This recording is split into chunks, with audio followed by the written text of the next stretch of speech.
From Coordinate Sports, it's The Drive Phase, a show about sports founders, leaders and experts and the stories behind their business journeys. Part 3 of our wrap-up series brings together the best insights from our previous episodes and is a great way to jump in and sample the Drive Phase content. We have spoken to leaders from all over the world with different operating models. It is a privilege to hear their stories and learn from their inspirational leaders in our industry. We've taken the opportunity on this episode to reflect on those conversations, drawing from the powerful messages, insights and journeys our guests have passed on their experiences so you can fast track your growth. Welcome to this week's episode of the Drive Phase podcast and part 3 of our Lessons from Leaders series. Enjoy the show.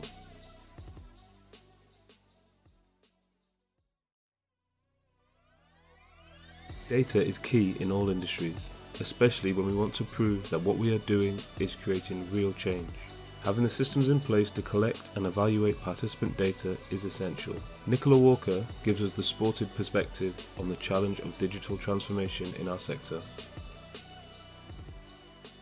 Yeah, and you're right, by the way, in terms of those loyalty programs. Certainly when I got into loyalty 20 years ago, it was paper vouchers and it was just about incentives to get people to shop with you. And that has utterly transitioned through now to very sophisticated data organizations who understand what customers buy and are therefore able to give much more personalized offers to them. The charity sector is different, not because I don't think that the data is as important, it absolutely is, but certainly my experience of Sported has been that it's more difficult to automate the collection of that data. So when a member joins Sported, we will take some basic information from them in terms of what their social outcome is, clearly where their postcode is, audiences they're targeting, and we can use that to make sure that our communication is more personalized. But that information is then manually updated, so it's just a bit more difficult. So I think there are two aspects to data within a charity sector. The first of which for us is how can we use what we know to offer more personalized services? If I'm a group and I'm just setting up, I need completely different resources than if I'm a group that's looking to grow or diversify. And so we need to get better ourselves at offering products and services directly geared. I think we've also been able to identify where there are groups that need our help. So we recently did some work during the pandemic of those groups in London that were in the bottom 10% areas of deprivation who hadn't received funding as far as we could see from any areas, so that we could really then target in on those groups most specifically needing our help. And I think we're starting to make better progress in that area. The other part, though, is around measurements, which I mentioned in terms of a club being able to prove the impact. Every leader develops a style and approach to bring their team together. Nick and Brian outline the principles that underpin coaches across continents. We've certainly evolved from what it was in 2008 to 2021. And now we have staff from 50, 60, 70 countries. So you have to change your language, you have to change your work habits, etc. from there. But we've always had a bit of fun using football analogies to the style that we're looking for and what have you. So this year we've moved into the no sweeper system in terms of everyone has very clear roles. Everyone has clear objectives, results-based, etc. And so that's been fun as more responsibility has gone on to staff. But we have very clear core values. So we live by our core value. And that's the question asked on each decision is, does it tick the boxes in there? Is this the type of organization that we want to be? So we're not a traditional NGO. We're not top down. We have things that seem normal to us, that A plus B equals question mark in our world. There's no way we can predict definite outcomes for anything that we're going to do. We understand 80% of what can happen, but no one could have predicted COVID-19. So that changed everything that's going to go on from there. One thing that's made things clearer for us in telling our story is the UN Sustainable Development Goals, because now it allows all of our groups, and Brian's report shows that I think we hit 15 UN Sustainable Development Goals and 52 targets of the 169 targets. We can be very clear now on telling that story of exactly what it is that's going. But the big thing is that the core values have stayed the same, but we've adapted over 14 years as the demand has grown and what we could provide has changed. I think we started off with 6 resources back in 2008, and now we have 80 resources that are available for all of our partner groups. So I think it's been cool. And the last one on that is that I think that we've been really good at making changes when we're doing well. And again, the football analogy, the Alex Fergusons and the Klopps, is that the best time to make changes when you're successful. So one of our core values is, the starting point of being better is when you're the best. It's when you're doing things and you think we can't do anything different. We can't. That's when we look at it and say, actually, we probably can. Here's a more efficient way of doing this. Here's a new challenge that we can take on. So yeah, it's a bit of fun that Brian has with me, because at the beginning of the year he says, well, what are you planning to change next year? What do we start talking about? Building and maintaining a strong culture and finding the right people are key for any successful business. Matt Parrish, Chris Rostrom and Rob Sherwood showcase their organisational cultures.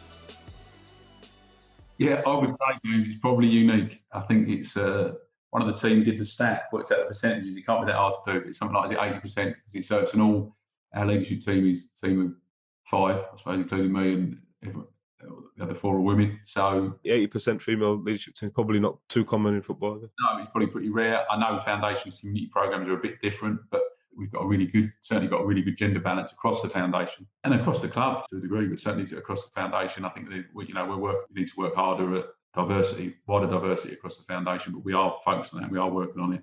But yeah, we have got a strong female team, and there's a strong team. There's some strong personalities in that senior team, but that's good. There's it's a sort of cognitive diversity. I think a lot of organisations make the mistake of surrounding themselves by people that think, look and sound like them, but then you end up with all coming out with the same thought. You need difference, don't you? You need difference of ideas, difference of background, difference of culture, different knowledge, different, to give that. Exactly, or you're just going to stand still otherwise, right? Yeah. And that to me is an obvious thing, and it so surprises me that. But every industry is the same, isn't it? Because you grow up in the industry, and I've probably been guilty of it. But that's certainly in our team. We've got that difference of opinion, difference of background, different, coming. And as I said, our financial controller is a finance expert. We've got head of marketing and business development. She's from a marketing background. We've got sports development, delivering the sports program, youth work experience. There's a real mix in there.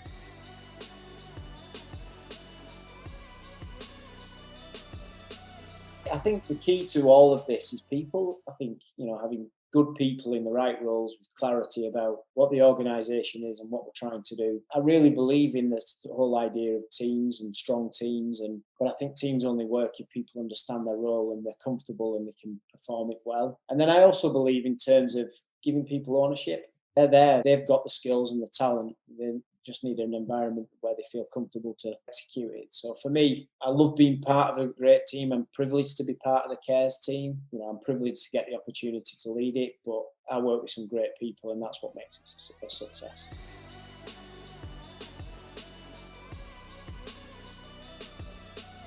I think I had to understand where the staff are coming from and understand they have a different work ethic potentially to myself.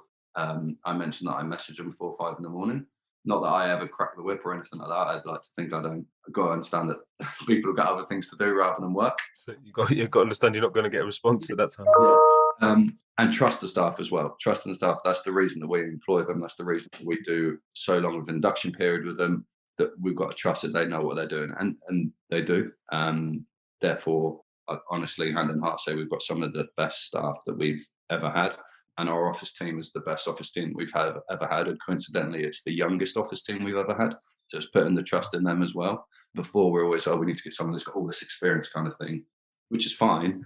But right now, we've got the youngest office team we've ever had. And they're so good. It's so efficient in what they do. We have been lucky to hear firsthand the startup and scale-up stories from our guests. Richard Rains outlines his vision. Hubert Rovers, Ollie Rahman and David Gregson share their launch stories, whilst Andrew Jaseel and Brian Shiskevich explain the reasons behind working in Sport for Intent. Really great question. I think the first critical point about Sport Inspired is we're a charity that's a little bit of a cliche. Ultimate goal is obviously to do ourselves out of a job. We're not there to empire build. Our model is fundamentally about helping to connect and build infrastructure for and within local communities. So we're not out there sending our own sports coaches to go and help kids. We're there trying to empower brilliant local sports coaches to work with brilliant local teachers, build those relationships and allow the impact of what they do to flourish, for them to help and work with more kids. And so our goal is, is really to run as many programs as we can so that we can reach more and more kids, to help set up those structures, so those relationships between local sports providers and schools. And then secondly, to train probably mainly secondary schools in how to run our programs. So part of the model is working with teenagers as young leaders. We train the usually year 8s and year 9s to lead the primary school kids. We're currently working on our playbook, which is the step-by-step process on how to organise and run one of our programs. And we then train up those kids and schools to run the programs, and they're the guardians of that infrastructure building and nourishing going forwards.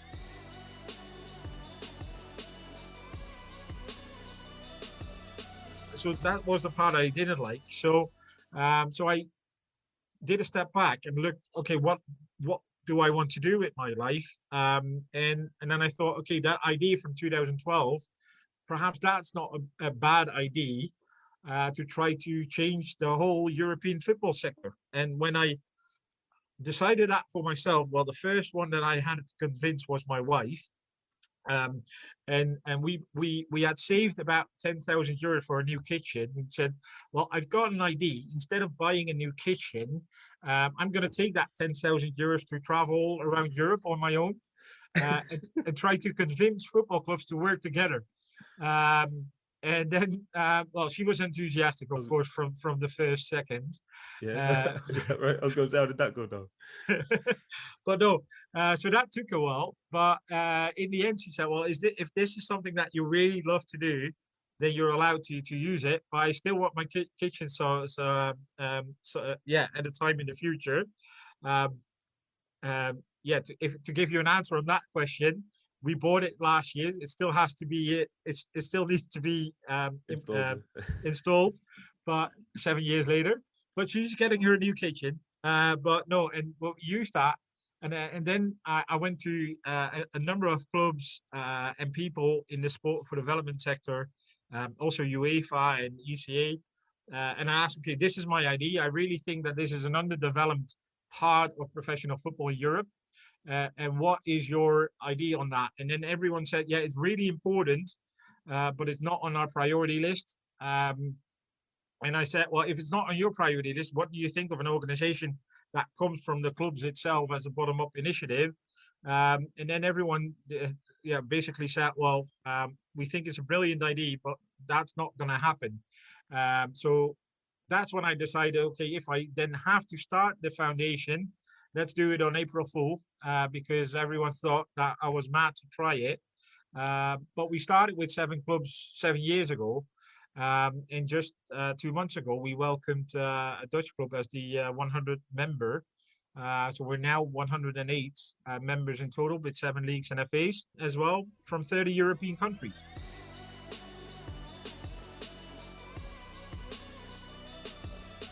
Yes, I was working at a project in Southwark at the time.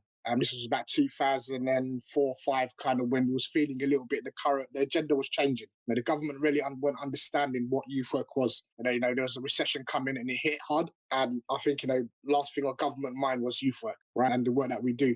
But what I also learned is that, it was, there was this kind of new language coming from, the government around labeling young people. And, for me, if you label a young person, you're not building no relationship with them. They start feeling the opposite of what you're trying to do. So I think, when all that was happening, there's a group of us and there's quite a lot of in the community that are feeling, the same feeling, but no one knew what to do. So, we got up, left our jobs, and set this up. And it was set up in the notion of that we believe in that what we do, we can create a methodology of thinking, and what the methodology we got now, and that methodology grew out organically. But we knew what we did have, individual experiences that can help some young people in the community that are really struggling through the recession that is coming. And what we knew is that one football, again, goes back to my experience, a football on a pitch on the Aylesbury estate, on the Rockingham estate, or the Haygate estate, drew young people to it.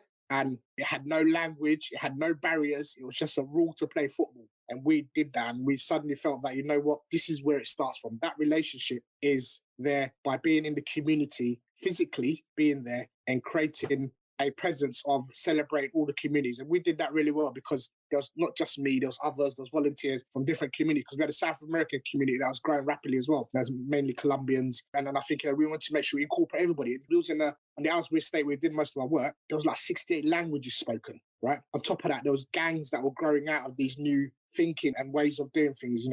The music was growing even bigger. It's becoming part of the sport element. People suddenly coming and walking up to the session with headphones on. You never saw that before, right? And everything, people start spitting on, or rapping on the edge of the pitch. So it all started coming. But what we felt that we had that relationship. We understood. And those two things go together, like music and sport. Like you said, all footballers want to be musicians, musicians want to be footballers. Kind of goes back and forth. What was the team like initially when you first started? Obviously, you've launched Active Communities Network. What was kind of the leadership team like at that point? I know Jim came in afterwards with the Belfast project. The way we operate, so, we had to make sure that, we have a business model at the same time as starting up. When you start an organisation, you're all hands on. There's myself, there's a few others that came in as a leadership team. There's 2 or 3 of us that found the organisation. And what we had, a mixture of ethnic makeup. We had male and female. We had an understanding of the community, and that helped. But at the same time, I suppose we also had to not just deliver, we had to build this organisation. We had to think, about mixed economy. Where is the next funding block going to come? How do we influence the local authority, the local funders? We was lucky we had that knowledge base. And we had people in the team that had that knowledge base. And what helped was that we brought some funding over from where we left. Some of it followed us because they bought into me and others and people, because it is about people they buy into. It wasn't the organisation, because the organisation was just a mere group of people that they saw. It was called London Active Communities at the time. And within a year or two, we worked out that, we have to work extra hard, 12 hours a day, most probably, you deliver all day. We had a laptop and a rucksack, and at that time, there was no wireless. You had to try and hop on to someone's desk that you knew as a partner. Can I plug the Ethernet wire in to just download my emails? Because it was all changing at that time. Remember, there was no iPhones, there was no social media. 2006-07 is when we kind of really launched the hard year of, when Active Communities grew. And it was all those things that rucksack in the bag, you're delivering during the day, you got to run back to the office or whatever office that we had. Or sometimes it's in the park sitting, we sussed out you could get these little wireless internet things. Dongles, yeah. But they were quite big dongles at the time. And we was trying to, do the monitoring, do the reports, then you go home. Before you get home, you got to get up in the morning because you got a session or you got to plan it. And the volunteers were growing, people buying into what we're doing. So it was hard because you had to, like with anything you start new, you have to put it all in. And in our situation, you have to deliver and you've got to make sure all the other mechanisms of funders and meetings is there at the same time. So it was hard, but because we loved our work, it worked.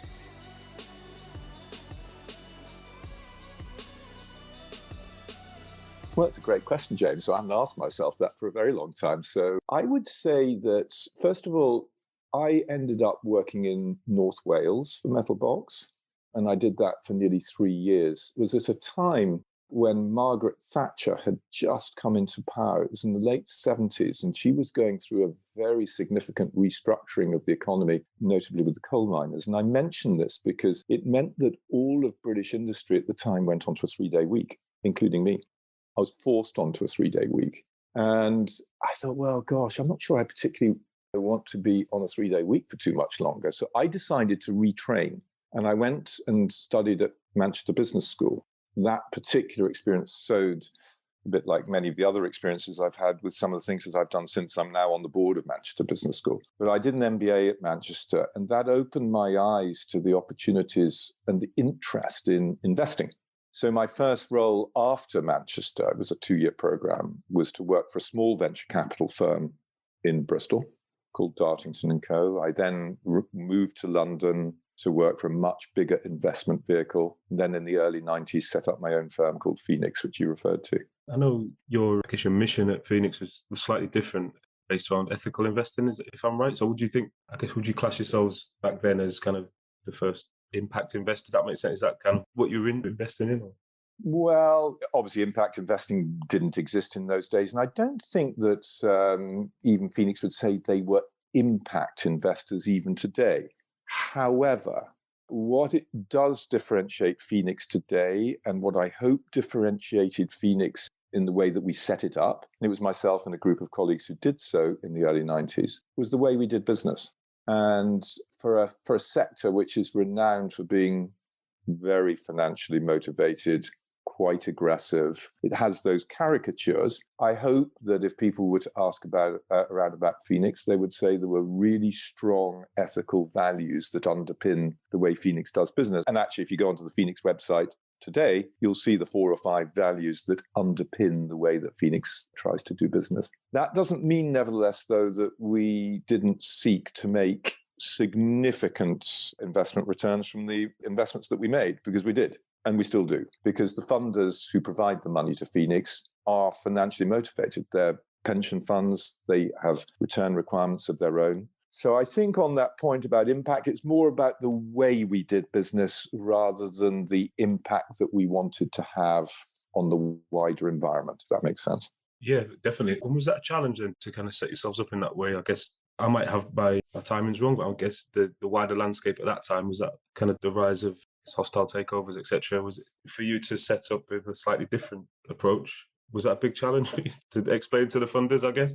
That's a great question, James, because you have got your timings pretty right, because around that time, KKR, one of the early founders of leveraged buyouts, made a hostile bid for RJR Nabisco, and these were very, largest leveraged buyout done at the time. So this was very much the approach of a lot of particularly the North American funders. But I think it's true of any leader, whichever sector they're in, the business that you create reflects who you are. And so I didn't look at the market and say, oh gosh, there's a gap for somebody who's going to create a private equity group that looks like this. I didn't, I have to admit it. But what I did do is I set up with colleagues Phoenix with a culture that reflected who I was and who we were. And so doing big leveraged buyouts wasn't what we were about.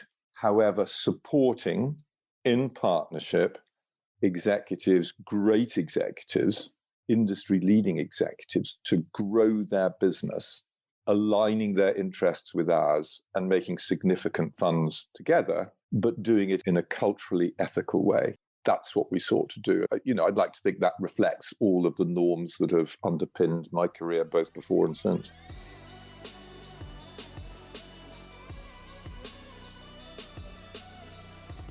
Yeah, literally. It's a case of every month everyone's chasing it down. But again, it's quite team orientated. Like everyone's trying to help each other out and push each other to get the targets so that you can get the bonuses. And then you got the team nights out, especially when we're in the city. Like it was fantastic. Work with some massive companies like Intel, Texas Instruments, NXP. Going into the chief execs and the vice. So in terms of that, especially working in community, knowing how to engage with people at the top level and knowing how to speak with them and secure the funding and all that type of stuff. Yeah.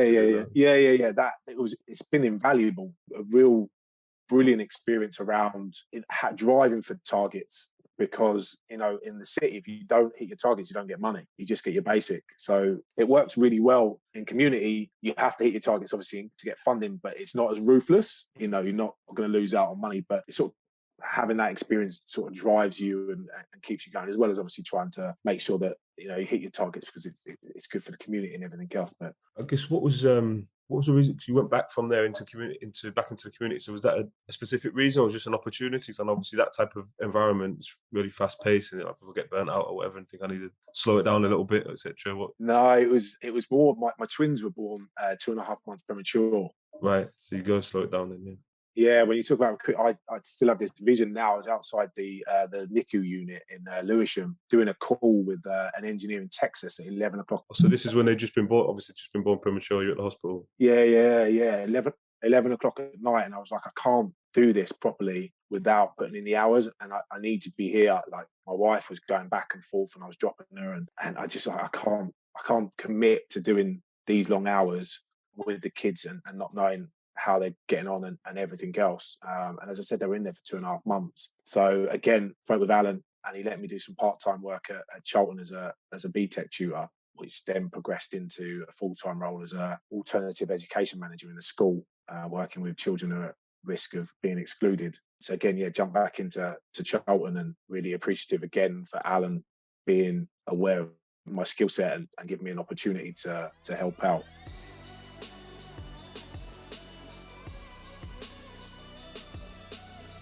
So I came in 2010, and again, one of the things I believe is you live the life you make. And so I had decided I wanted to follow a World Cup. So I called Nick. I knew it was a volunteer gig. And so I decided I was going to go follow the US team at the World Cup. I did see the US England play, which was a 1-1 draw. I saw Landon Donovan's goal. I was even with the 6-yard line, and the goalie scored in the 93rd minute to send us through. So I remember some great moments of that World Cup. But then I started volunteering for Coaches Across Continents basically immediately as the US was eliminated. And at that time, I think that summer we were in 6 countries, 13 organizations in 6 countries working with.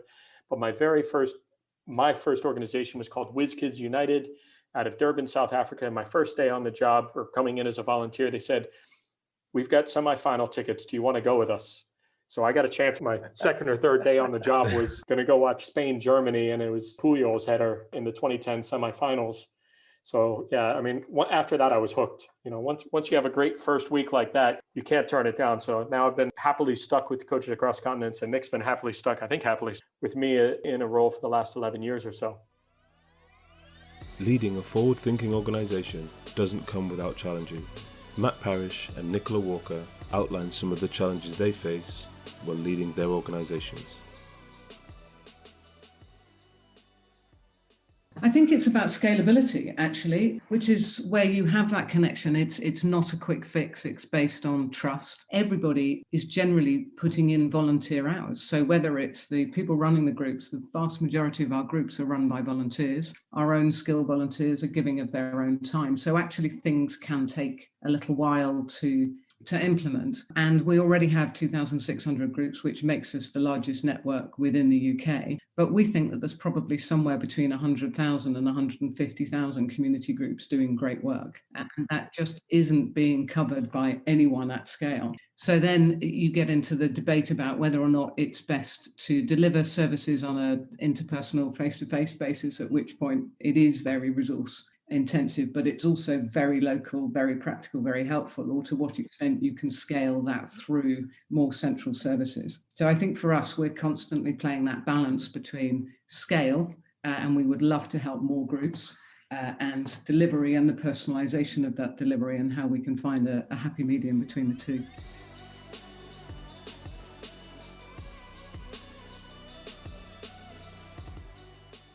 I think we touched upon it earlier, retaining focus, ensuring that you don't try and be all things to all people. A football club in itself, as a fan base, it's a broad church, isn't it, as a fan base, but we can't work with everyone. So ensuring focus, not getting pulled into mission drift and suddenly trying to do all sorts of different things. Make sure you've got the right partnerships. Funding is always a key. You touched upon it, and that's varied at each club. There's been different needs at each club, but funding, the challenge of different types of funding. The challenge you touched upon there as well. I think it's changing, but sometimes that perception that if you're the charity of a football club, you're funded by the club. That's different at every club, clearly. Charlton, Burnley, Liverpool, different clubs, but back to the challenge. And making sure we tell our story, and we tell it appropriately, measuring impact. Yeah, that's it. I was going to say, the measurement of the impact on that. For us, obviously, as a software company, we're always interested in how organisations do that and how they use the data to drive decisions, or even how they're able to collect it. What type of role does that play for your decision-making process? It's new and growing. We were probably, like I said earlier, we were probably guilty in the past of just more about just counting the numbers. And I think we had really got good engagement, which is growing, and we've got good sustain and retention, so sort of participant groups, if you like, voting with their feet and staying. But now we need to start, as I say, look at what's the actual real social return on that, what's the impact. And then what we need to start doing is come back to the point about ensuring that, if we're running 33 programs, are all 33 really working? Have we got sort of deliverables, KPIs against them, and are they all working, or are we just always doing what we've always done? I think that will actually make us bigger, better and stronger, but most importantly, supporting more people in the best way we can. And if we're not best placed to support certain groups, maybe others are, and we focus more in another area or with another. Yeah, so kind of helping you deploy the resources in the right place. Yeah, it's got a biggest impact, yeah. Without a doubt, there will be programs we look at over the next 12 months, we say that's resource heavy, and the impact we're actually having. It might be resource heavy if it's really targeted. You might work with a small group, but it might be having massive impact on that small group. But also, you might have a program that's resource heavy and there's no real sustainable impact. We look at programs that ideally have got long-term sustainable impact and make long-term sustainable change. It's that come square the circle, if you like, back to where I think you started with, James, our strapline of creating life-changing opportunities for young people and families. And that's how we're trying to get better at focusing on that. Will this program do that? Will this program create life-changing, positive life-changing opportunities? Leaders need to stay on top of their game. We hear the routines and habits Andrew Ducille, Brian Cheskevitz and Nick Gates put in place to maintain their performance. I got 3 kids.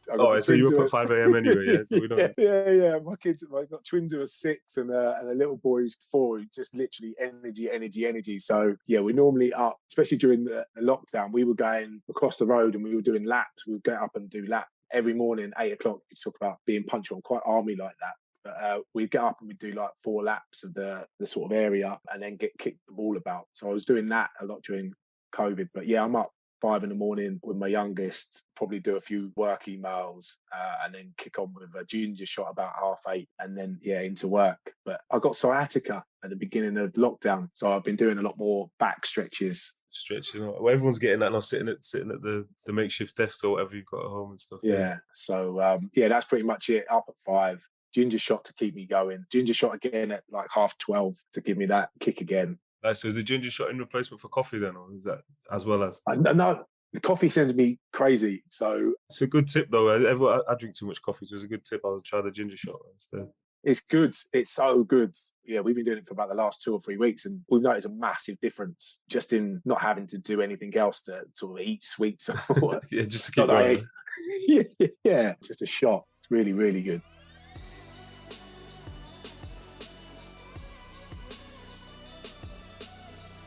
I'll go first.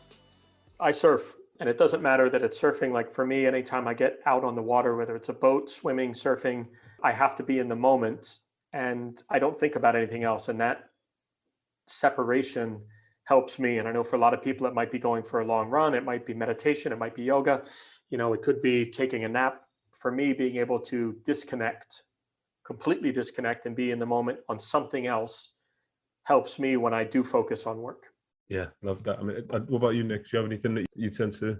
I think as an organisation, Brian, it was his 10-year anniversary last year, and it just done a year of 150,000 miles or whatever.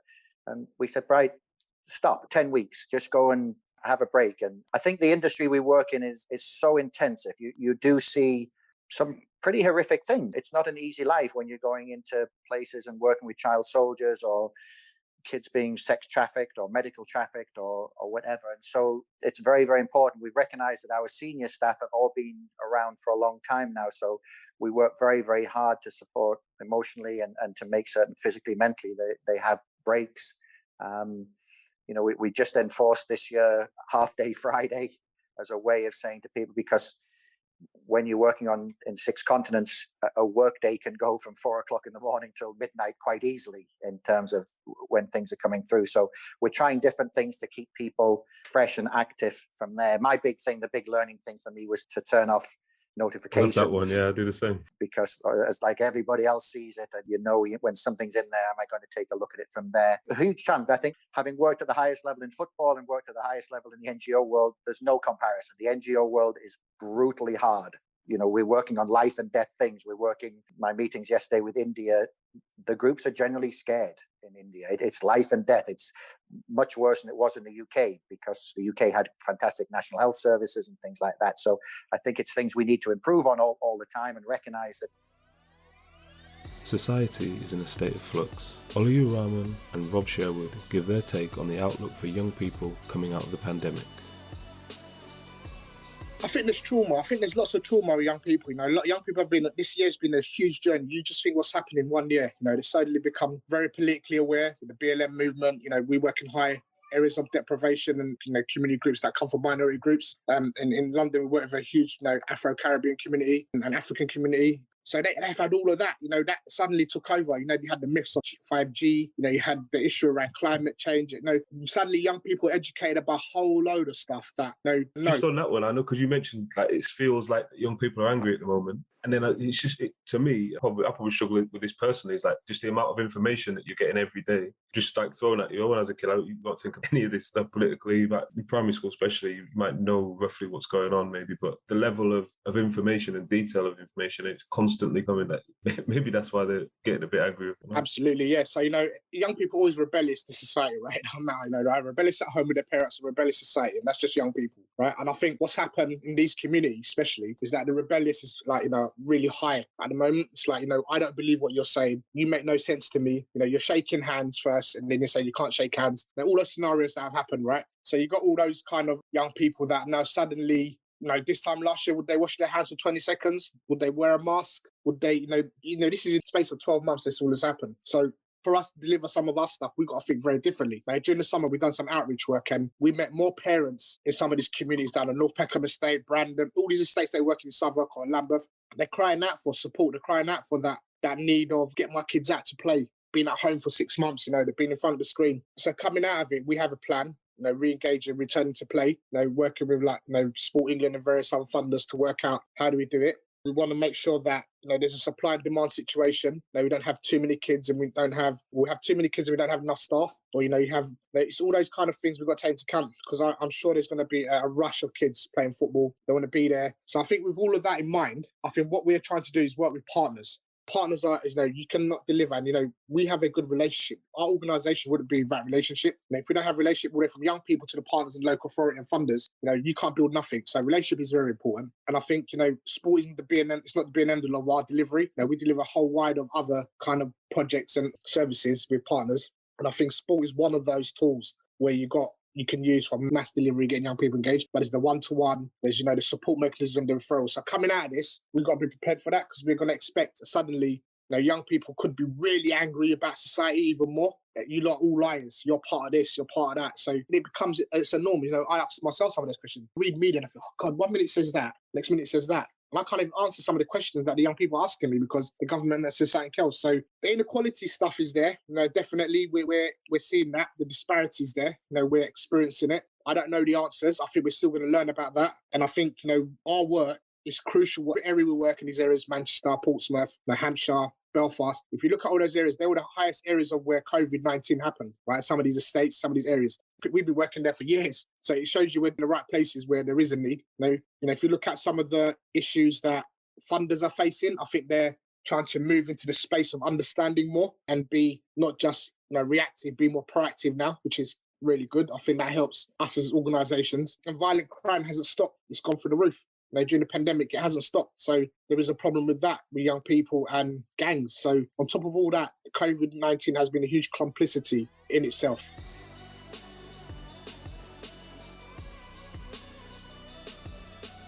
Yeah, we're seeing a huge gulf now of children that literally haven't done anything for 12 months or so, and children that can do a little bit. Also depends on the demographics where they live, I guess. If you're living in a 1-2 bed flat kind of thing, it's going to be really hard to do anything rather than just to sit down. If you're lucky enough that you've got your own garden, and you can run around and do some form of activity. We're seeing a huge gulf in not ability, just the want and the desire to actually do form of activity, particularly with the older children. But in general, I was on Guy probably like 6 years ago, and I spoke about childhood obesity and that there's issues with it and something needs to be done.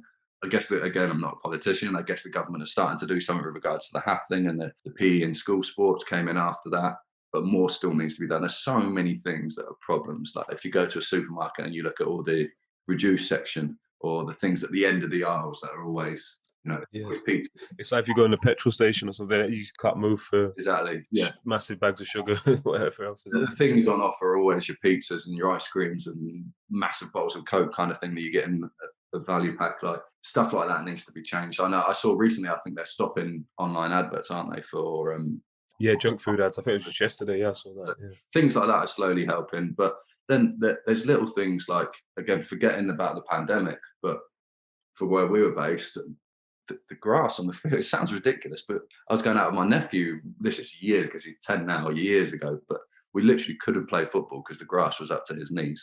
For me, it was only up to halfway through my shin, so I was all right. But for him, like, he couldn't kick a football because the grass was too long. So it's little things like that just aren't brilliant. Like things still need to be done, and grassroots needs to be targeted more. And personally, not because I'm involved in working in schools, there still needs to be more money given to schools and to PE, and particularly outside of classroom time as well. Schools, I fully understand schools' budgets have been slashed left, right, centre. But when we try to approach a school about doing an evening session, they want to do it, but they want to charge us a fair amount. But in order for us to run it, we're going to have to get loads of children, which, as I've spoken about before, is really, really hard at the moment. And parents have got to spend their money elsewhere. Really, those sessions should be funded, or we should be able to target certain children to come and do them in the evening when there's nothing else for them to do. Nicola Walker, Hubert Rovers and David Gregson give their younger self some insights and advice. Yeah, I think it really would be enjoy what you do. So making sure that you work for a sector or for an organisation that you enjoy, and don't be scared of being a generalist. I wish someone had said that to me earlier, because the key component for me now is to make sure that I'm learning something new every single day or every single week. And I think as long as you're doing that, and it doesn't actually matter whether that's in work or out of work, there's all sorts of different ways in which you can continue to learn. That would be my advice, because as you say yourself, James, at a certain point that all seems to come together, and all of that knowledge that you've gained over doing different things at different times, many of which are linear as opposed to, hierarchical, I think really come to fruition.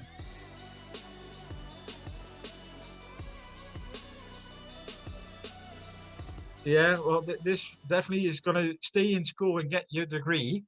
That would be my first. But I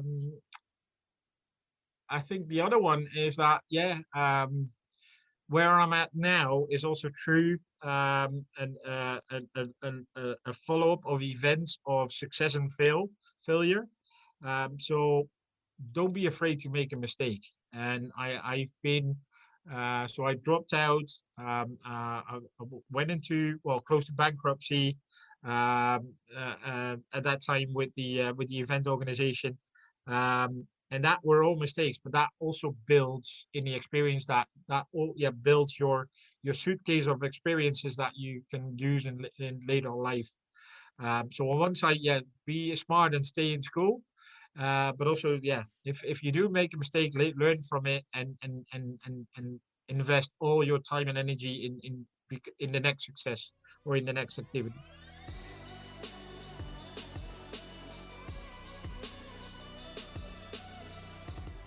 Well, I think what I tell myself is what young people are telling themselves today in a way that I never told myself. And what I've learned through this Manchester program by asking young people what's important today, it's that they know themselves. And that's been an incredible revelation to me, that a 14, 15 or 16-year-old would consider that to be the most important thing for them at this stage of their lives. I'm so impressed. I didn't know myself at the age of 21. I didn't follow what I could have followed. I followed, as I described you, something of a slightly preordained path. So I would go back to my 21-year-old and say, follow your dreams. And I think this generation is going to do that. And I'm going to do my very, very best to assist them to achieve that. Thank you for listening to this week's show. You can subscribe anywhere you get your podcasts.